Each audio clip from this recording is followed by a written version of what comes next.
አንዳንድ ጊዜ ነገሮች ሰርፕራይዝ ያደርጉሻል ያልጠበቅሻቸው ነገሮች ይመጣሉ ስለዚህ ወድቀህ ተነስተሃል ያው ተነስቻለሁ እና አንዳንዴ ስትወድቂ የሚያነሳሽ እጅ ትፈልጊያለሽ የሚያግዝሽ እጅ አይዞህ የሚልሽ እጅ ምናምን ትፈልጊያለሽ የማይኖርበት ጊዜ አለ ስለዚህ ትነሽና ራስሽ አቧራሽን ታራግፊና እንዲያርገሽ ራስሽን ታበረችና መንገድሽን ትቀጥያለሽ ይሄ ፐርሲስተንስ ይባላል ፐርሲቨረንስ ይባላል ጽናት ይባላል አለ የሚያግዝሽ ፈጣሪ አለ ግን ከወደቅሽ ብዙ እጆች ካላየሽ በዙሪያሽ ብድግ በይና ራስሽ አቧራሽን አራግፊና መንገድሽን ቀጥይ ላይፍ እንደዛ ነው አንዳንድ ጊዜ እኛ ኢንካሬጅ ለማድረግ ሰዎችን ለማበረታታት እኛ አሁን እዚህ ፕሮግራም ላይ ሁሌ ፖዚቲቭ ነገር ነው የምናቀርበው አይደል ያንን ስናቀርብ ግን አብረን የምናቀርባቸው ነገሮች አሉ ላይፍ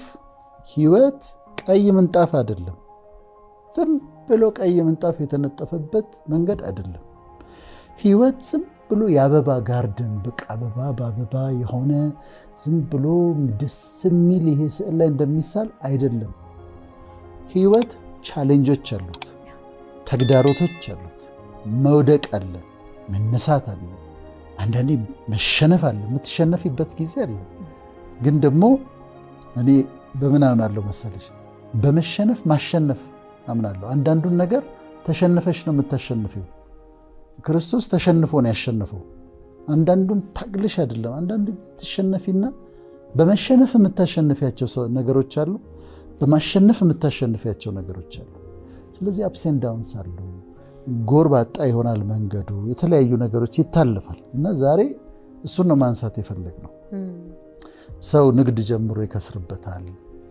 ትምህርት ቤት ገብቶ ፌል ያደርጋል አርግዛ ያስወርዳታል የተለያዩ ነገሮች አሉ በህይወት ዘመን ላይ የሚሆኑ እና የህይወት ሪያሊቲ ይሄኛው ነው ምንም ችግር የለም በምድር ላይ በቃ የተናገርከው ሁሉ ጥሩ ይሆናል ምንም ችግር አይገጥምህም ብንል ውሸት ይሆንብናል እኛም እንደዛ ስለሆነና እኔ ብዙ ውጣ ውረዶች በህይወት ያሳልፌያለሁ ጥሩነቱ ከእያንዳንዱ መውደቅ መነሳት ከእያንዳንዱ ቻሌንጅ እማርበታለሁ ጥሩ ተማሪ ነኝ እና እማርበታለሁ ያንን ውስጥ ደግሜ እንዳልሰራ ሞክራለሁ እና አሉ እንደዚህ ሰዎች ከወደቁ በኋላ እንደማይነሱ ማሰባቸው ነው አንዴ ከተበላሸባቸው በኋላ ማስተካከል እንደማይቻል ማሰባቸው ነው አሁን ወደ ምሳሌዎቼ ልሂድ ጃክማ የአሊባባ ባለቤት እሱ አሁን ከቻይና አራተኛ ሀብታም ሰው ነው የአሊባባ ባለቤት ነው እና እሱ ታሪኩን ሲናገር ሰምቻለሁ ጃክማ KFC የሚባል ዶሮ የሚሸጥበት ቤት ለመቀጠር ሄደ ከጓደኞቹ ጋር ስንት ነው 23 ነው 24 ሆነን ሄድን አለ እንትን ስራ ለመቀጠር 23ቱን ተቀበሏቸው ቀጠሯቸው ጃክማን አባረሩት አድቀጥርህም ብሎ ጓደኞቹን በሙሉ ተቀብለዋል ስራ ይሄ ዶሮ መጥበስ እኮ ነው በዚህ ዶሮ መጥበስና መሸጥ ነው 23ቱን ተቀብለዋቸዋል ጃክማን አንተን አንፈልግም ማለት አልተቀበሉትም ከዛስ ፖሊስ ሊሆን ሄደ ፖሊስነት ሊቀጠር ሄደ 4 ነው 5 ሆነው ሄዱ ሁሉንም ተቀበሏቸው አንተን አንቀበልህም ማለት ጃክማ ዩኒቨርሲቲ 10 ጊዜ አፕላይ አደረኩኛል ከዛ 10 ጊዜ ሪጀክት አደረጉት አልተቀበሉትም በአገሩ ያሉ ዩኒቨርሲቲዎች አፕላይ አርጎ አይቀበሉትም በኋላ የመምህራን ማሰልጠኛ ተቋም ተቀበለው እና እሱን ተማረና አስተማሪ ሆነ በወር $10 ነበር የሚያገኘው ያንን እያገኘ ነበር አሁን ይሄ ሰው ሪጀክሽን የጠገበ ሰው ነው አንዳንዶቹ በመልኩ በቁመናውም ነው እንትን የሚሉት ከዛ ሲያዩት ዶሮ ቤት አንቀበል ዩኒቨርሲቲ ኖ ፖሊስ አያቶንም አንተ አትችልም ይሄኛውን ያልሞከረው ነገር የለም ግን ሲገፋ በኋላ አሜሪካ ሲመጣ ስራው ሲያድግለት ሲገፋ በመገፋት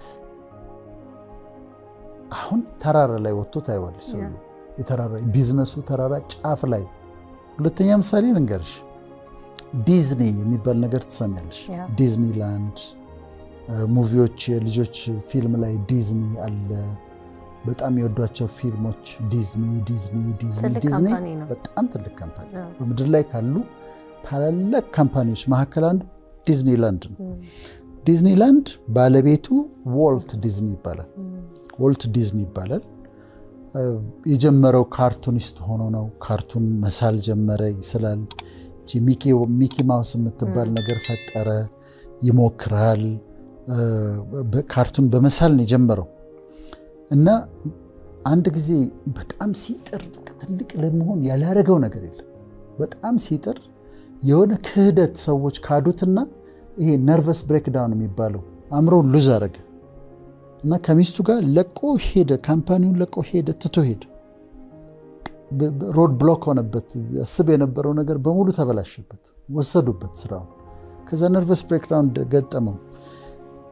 ይሄ ሰውዬ ግን በሚገጥመው ነገሮች በሙሉ አያቆምም። ተስፋ የማይቆርጥ ሰውዬ ነው። አንድ የሚገርም ነገር አነበብኩ። ምን ይላል መሰለሽ? ዋልት ዲዝኒላንድ የሚለው እንደዚህ ሰፊ መሬት ወስዶ የልጆች መጫወቻ ሙቪ ምናምን the happiest place on earth ነው የሚሉት። ዲዝኒላንድን ለመስራት ፕሮፖዛል አዘጋጀ። ከባንኮች ገንዘብ ማግኘት ነበረበት።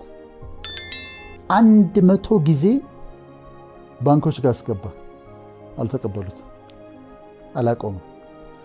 200 ጊዜ ባንኮች ጋር አስገባ፣ ፕሮፖዛሉ ሪጀክትድ ነው። ማመን ትቸገራለሽ። 300 ጊዜ ፕሮፖዛል አስገብቷል። 300 ጊዜ ሪጀክት አድርገውታል። አይመስልም? አሁን መሬት ወስደ የልጆች ነገር አዘጋጅቶ መጫወቻ አዘጋጅተን ምናምን ይሄ ፋይናንሻል ኢንስቲትዩሽንስ አሉ አይደለም? ባንኮቹ አንድም ስፖንሰር የሚያደርገው አልተገኘም። ሰውየው ይወድቃል፣ ይነሳል። አእምሮውን ሁሉ ታሞ ነርቨስ ብሬክዳውን ገጥሞት ሄዶ አገግሞ ተመልሶ ይመጣል። አሁንም ፕሮፖዛሉን ያስገባል። መጨረሻ ላይ ሂደት ተሳካለት። ህይወት ላይ ጥረሽ የሆነ ቦታ ስደርሽ የምትነኪው በተን ከዛ ተሳካለት።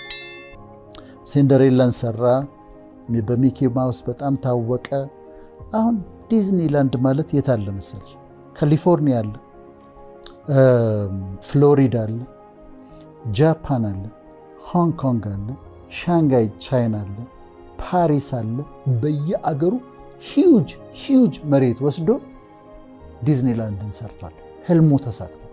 ያሰበውን ነገር አይቶታል። ግን እነዛን ነገሮች ሁሉ ማለፍ ነበረበት። መውደቅ ነበረበት፣ መነሳት ነበረበት፣ ራሱን ኢንከሬጅ ማድረግ ነበረበት፣ አቧራውን ማራገፍ ነበረበት። አይሆንም ሲባል ኖ ሲባል ያንን ማለፍ ነበረበት። አሁን ወጣቶች ይኖራሉ የሚያዩ ስራ ሞክረው የሆነ ቦታ ተስፋ አድርገው ስራ ጠይቀው አይ የለም ተብለው ሊሆን ይችላል። ትምህርት ተምረው ግራጁዌት አድርገው ስራ አጥተው ሊሆን ይችላል። አፕሊኬሽን አስገብተው አንቀበልህም ተብለው ሊኖር ይችላል። ማይ ፍሬንድ አለ ላይፍ ላይ እንደዚህ። ይህንን ማወቅ አለባቸው። ብዙ ውጣ ውረድ እንዳለ ማወቅ አለባቸው። እና አንዱ ዲዝኒላንድ የዋልት ዲዝኒ ታሪክ በጣም ነው የሚያስገርመኝ። ሳየው ሰው እንዴት 300 ጊዜ ፕሮፖዛል ያስገባል? አይተውም እንዴ? አይሰለቸውም እንዴ? በጣም ትገረሚያለሽ። ግን በፍጹም የማይታክት ሰው ነበረ። መጨረሻ ላይ ግን ፍሬውን አይቷል። በጣም ሰክሰስፉል ሆኗል። በሆሊውድም በካርቱን ፊልሞች ቀዳሚ ነው። አሁን ልጆቻችን የሚከፍቱትን ነገር ካየሽ ህፃናት ከሆኑ ዲዝኒ የሚል ስም አለበት። ስለዚህ ስሙን ተክሎ አሁን በህይወት የለም። ስሙን ተክሎ ታሪክ ሰርቶ ለልጆች ደግሞ በጣም ኢንተርቴን የሚያደርጋቸውን ነገር ሰርቶ አልፏል። ምን ያስተምራል? አሁን ለሚመለከቱን ሰዎች ትሞክራለህ፣ አይሳካም፣ ትሞክራለህ፣ አይሳካም፣ ያባሩሃል፣ እንደዚህ አይሆንም ይሉሃል፣ አንቺ ለዚህ አትሆኝም ይሉሻል፣ እኛ የምንፈልገው ሞዴል የምትመስል ሴት ነው ይሉሻል። ግን ፐርሲስት ማድረግ አለባቸው። ፐርሲቨረንስ ያስፈልጋል፣ ጽናት ያስፈልጋል፣ ዝም ብሎ መሞከር ያስፈልጋል። ያለማቆም አለመሸነፍ ነው። አሁን በህይወት ግን አይቀላል ነው። በቃ ከትምህርት ቤት ተማርክ፣ አፕሊኬሽን ሲቪ ያስገባ፣ ስራ ታገኛለህ፣ ከዛ ስራ ያድጋል፣ ከዛ ስራ ትቀይራለህ ብለን ካልናቸው ግን ሊሆንም ይችላል ብለን ካልናቸው እንደዚህ አይነት ሮድ ብሎክ ሲያጋጥሟቸው ድንገት ሄደው ሲላተሙ ነገሮች መጥተው ሲላተሙ አይሆንም ሲባሉ ይቸገራሉ። ስለዚህ ፌል ማድረግ እንዳለ ይህንም ማወቅ አለባቸው።